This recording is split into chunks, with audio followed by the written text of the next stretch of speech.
We all know and love Skylanders here. At least I hope you do, because if you don't, then I don't know why you're watching this channel. Come on.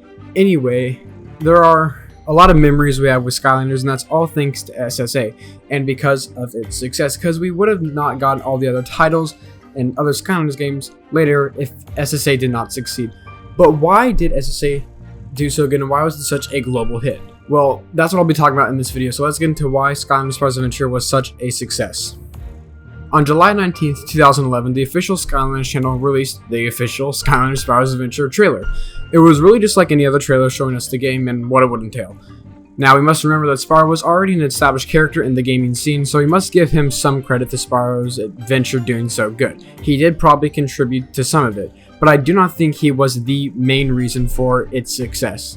At its core, Skylanders is a pretty simple game. You get toys and you can play with them inside of the game. We all know that, and Skylanders was aimed at younger kids, and even though older people probably enjoyed it, it was its main focus on kids.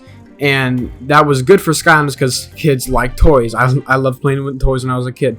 I played with toys all the time, and you could also use toys in Skylanders. It was very easy for parents to see this game where they can not only play the video game, but they could also use toys. Honestly, it was such an ingenious business idea for Activision, even if it kind of was scummy. Seriously, you give this game to kids and they need more Skylanders to experience the whole game, so the parents have to buy even more Skylanders, making Activision more money. You can definitely tell a bunch of people in suits with money in mind were the ones that came up with this game idea. But that's just how it made money. Why was it so popular? Well, whenever you went into a game section in stores, what was there? Huge Skylanders displays. So it was very out there and in your face. And for some parents, it was great because they could see this and they could get it and their kids would play it. So it was very in your face and you could tell where they were. Another reason for its hit is because the Skylanders were pretty cheap. It wasn't an instant success though. When Skylanders first came around, they were about $10 in the one packs, but during the Christmas seasons, they lowered it down to $7. And because of how low the price was, especially for toys made by a pretty big company, you know, it was pretty cheap, so people got it, and that was a pretty good deal for them. Let's not forget about collectors. In case it wasn't obvious, collectors like to collect things. I know, shocking. And Skylanders was pretty cool for them because they could collect things, and there was also rare Skylanders like Chase Variants for collectors, and they would get them and collect them.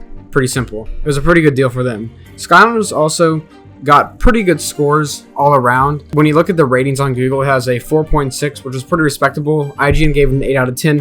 Metacritic gave it an 81%. And finally, Common Sense Media gave it a 5 out of 5. So overall, the game did do pretty well among critics.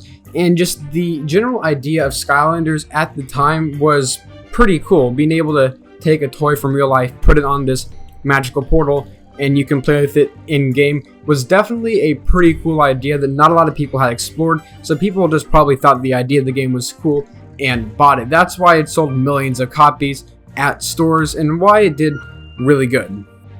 So as you can see, SSA did a lot of things right, what made it a big hit in the video game scene. The game was marketed extremely well, it had Spyro in its name, who was very popular, the idea behind it was super smart, and a lot more. Looking at it now, almost a decade after the game was made, it seems like there would have been no way for it to not succeed. When this game came out, it was Activision's wanting to lose because of how it was set up.